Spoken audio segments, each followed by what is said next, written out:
Okay, so fairly quickly, what I wanted to do, there's obviously been a lot of discussion about input lag relating to the latest Tekken release. I've obviously created a lot of that discussion, but a lot of the results have been coming out piecemeal, and I see quite a few questions being repeated and question about results that are already out there being asked. So I wanted to try to put everything together into one video with a bit of explanation to go with it. So this has been an interest of mine for a little while, and I've developed my own hardware kind of solution to try to get some interesting results. I would point out that Display Lag is the other person who, or his website, is the other group who's doing quite a bit of work on this. And they've recently released their Tekken 7 results. There's often a difference between our two results of about 13 milliseconds, or can range from 8 to 16 milliseconds. And this just comes down to different testing modalities. So as a general rule, I'd encourage everyone to compare like with like. You can compare his results with his results and my results with my results. But if you go and compare between the two of them, there will be a difference. And so it's normally about somewhere between a half frame to a whole frame. And just comes down to the different ways that we do things. And that's probably a discussion for another time. So if you look here, this is kind of probably the result that's causing the most controversy and discussion. This is Tekken 7 on a standard PS4, completely upgraded to the latest version of the PlayStation firmware, the Ultimate Fight board, which from Brook, and so that's the fastest PCB that I'm aware of, which is why I choose it for testing. And Tekken 7 was updated on day one. I've had a look at the most recent patch, and it didn't seem to make any difference. So I haven't gone back to do a full analysis like this. It normally takes me about 20, 30 minutes to do a whole test. Um, so I've explained the report card format before. I'll go through it quickly again just with regards to Tekken. Basically what it's saying is that if you push the button right at the beginning of the frame, as early as possible in that video frame, it'll take a whole 6 frames plus another 16 milliseconds, so 7 frames, to get the animation to change. And you can get a little bit later in that kind of time period. If you push it at 12 milliseconds left in the frame, most of the time it'll take 6 frames from that point to respond, but sometimes it'll take 7 frames. And I can show that to you visually as well. I'll just see if I can pull up the animation here. All right, so what I do every 30 frames, I input a command. It comes slightly later. Again, watch the report card video. So you can see the green bar right at the top. We count this as the 0 frame. 1, 2, 3, 4, 5, 6. On the 6th frame, the command history appears, but he doesn't always animate at the same time. And this was something I actually noticed in my testing. Previously in Tekken, always the command would come before the animation begins, whereas this time, for some reason, sometimes it happens simultaneously. And that kind of command history animation variation and timing I've only ever otherwise seen in Street Fighter V, which is also an Unreal Engine 4 game, as I suspect it may be something going on there. In any event, command history, no animation change yet. Pretty clearly on the next frame, you can see Kazu's head turn. Okay, and so that's the marker I've been using as the first frame of animation. If we count, and so you can see up the top, up here, 007, so that's occurred on the 7th frame. So if we count back, the command happened here. So the command happened up here. It was held for the entire frame, but this was the earliest that it registered. And so it takes all of these 16 milliseconds plus 1, 2, 3, 4, 5, 6 more, and then you get the animation change. So if we look at our report card, happened at 16.66 milliseconds left in the frame, and then it took 6 more frames to get there. Okay.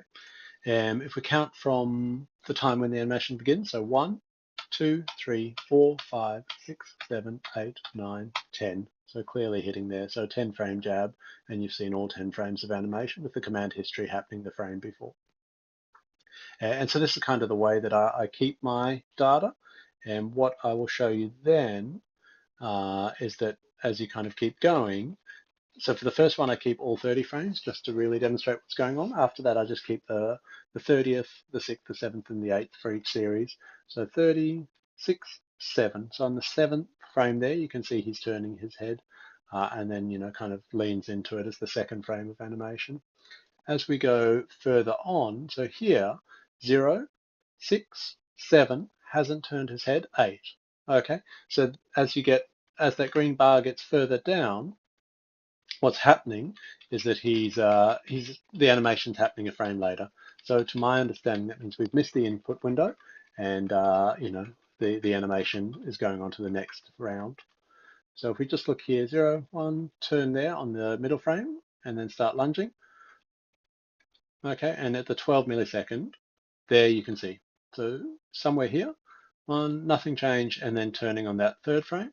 On the next one, he'll do it in the middle, and then on this one, he will do it on the third, which is the 8th frame, sorry. So that's kind of where that transition point has occurred, where the input has just ended up being too late to catch that 7 frame window, and so now it ticks over an extra frame. All right, if you don't get that, watch my report card explanation video. It's on my channel on YouTube, Noodles. And if you still don't get it, feel free to write a comment. So I'm just going to go back to the report cards then. So we saw the Tekken 7 report card, and you can kind of crunch all of these numbers down by a fairly simple equation and come out with 120 milliseconds as the average. Okay, so that was PS4 standard console. Obviously, some people seem to want to know about PS4 at 720p, and so the result was 119.9. I don't pay a whole lot of attention to results that are about a millisecond difference. Okay, I suspect it's more to do with the testing methodology and less to do with real meaningful information. Okay, whereas if we pull up something like this, which is the Xbox One result, that's 16 milliseconds faster. So that's pretty much an entire frame faster than the PS4 version. To me, that's completely meaningful. And it's similarly if we look at the PC version, so it's just under a frame faster. So it means, 9 times out of 10, when you push a button, it'll be coming out a frame sooner than it is on the PS4. And I think that's meaningful. For interest's sake, I looked at the PS4 Pro, and that doesn't make a huge difference, as I said. So that's a bit slower than the PS4 standard, but don't be putting too much, put no import onto a difference like that. And that's fairly much it. Like I said, I have retested with the latest firmware, latest version of Tekken. I haven't done VSync for PC yet, mainly because it's quite challenging in that often, if the VSync line runs straight through the middle of the animation, it's hard to know whether it's changed or not. But from some of my other postings, it's pretty obvious that it's quite a bit faster. So as I said, I've retested on the more recent update for Tekken 7 on PS4. It doesn't seem to have made a difference. And given that the PC patch, from my knowledge, has been rolled back anyway, I'm not going to retest there. So one of the things that get asked then, or kind of some of the comments that Harada has made, is that you need to use the right monitor or use the right controller. Well, we're using the fastest controller we have available. The testing is completely monitor agnostic, so it's actually analyzing the HDMI signal, or that's where the watermarking or the button is being shown. So it doesn't at all depend on what monitor is attached. So those kind of criticisms of the testing or the discussion are not really relevant. If we go back to previous games, then. So we'll just pull some of those up. So if we go all the way back to Tekken 6, I've tried to analyze Tekken 1, 2, 3 with it's very hard essentially. Even Tekken Tag on PS2, I've really struggled with the, applying the same methodology. I think that interlace/component signal just makes it almost impossible. Same with Tekken 4, same with Tekken 5. So they're probably about the same speed as Tekken 6. But I can't quite nail that down, so I'm not willing to be too exact about it. So you can see here, this is Tekken 6, and so it's a whole lot faster. 66.5 milliseconds is the average response speed here, which is almost half of Tekken 7. If we look at some other games, so obviously the most recent one was Tekken Tag 2. And so it's 95 milliseconds, so about a frame and a half faster than the PlayStation 4 version of Tekken 7, about a half frame faster than Tekken 7 on the Xbox One. From memory, the X360 version was pretty similar. The X1 emulated version or backwards compatibility version was about a frame slower, so about Tekken 7 speed. The Wii U version is about 128 milliseconds, so slower than any of the other versions, just in case you were going to play that one for your tournaments. The thing that's really interesting for me, though, so this was Tekken Prologue. So this is the same speed as Tekken 6. So this is a Tekken Tag 2 game running at a Tekken 6 speed. And so to me, that seems fairly convincing that they've intentionally added almost 2 frames of lag on, probably for the, I don't know what for, because I mean, all of the systems in Tekken Prologue were the ones in Tekken Tag 2, the tagging and, the multiplayers on the screen and all those kind of things. So presumably then, it's about, there's that talk about equalizing the speed with the Namco Noah monitors and so forth, and presumably it's a little bit more for online. Talking of online, so I have done testing just to show how the different games go. So I've only done it for PlayStation 4 because that's the only one I've got access to 2 systems to test between them. And basically what I do is I have one PlayStation 4 gets the button input, goes through a wired connection, often to the internet, comes back, and then to another PlayStation 4, and I do the HDMI signal analysis on that one. And so you can see here 113.6, so it's actually faster than the offline Tekken 7, and it's somewhere, it's halfway between Tekken 7 on PS4 offline and Tekken 7 on Xbox One offline. But that's with, an optimal setting. That's with 2 PlayStation 4s that are literally a meter apart in terms of the Ethernet cable they have to go through, and 30 millisecond ping at most, all the way back to a town 70 kilometers away. So probably a ping far less than that.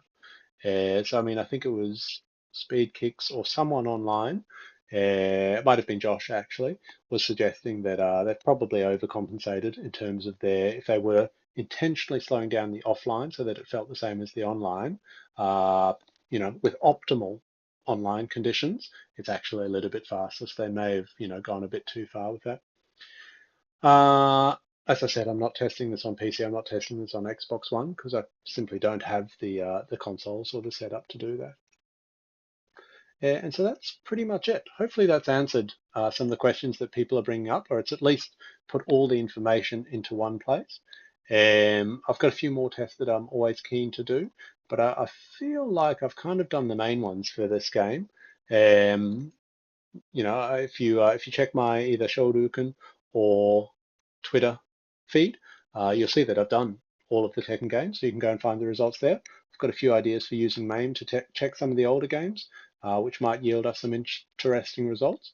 But look, honestly, I think it's the only thing that's really going to change is if a patch comes out and actually drastically modifies it. I should mention I've quickly had a look at latency at legacy controllers, and my feeling, I compared a Ultimate Fight board in PS4 mode versus a PS360 in PS3 mode, PS360 Plus in PS3 mode, and they look pretty similar. So I don't think I think the legacy controller implementation is good, but that's pretty much it. I think unfortunately the input lag is significantly higher than in previous games. Whether this affects your gameplay or not, everyone's got to make up their own minds. There's good players like JDCR and Saint who feel that it is affecting their gameplay, and I'm not in a position to tell them that that it's just their imagination. The game, so far as everything I can see, is slower than previous versions. So anyway, I'll put this up on YouTube. There'll be opportunity to comment below or hit me up on my Twitter feed, Noodles, same name everywhere, and we'll discuss from there.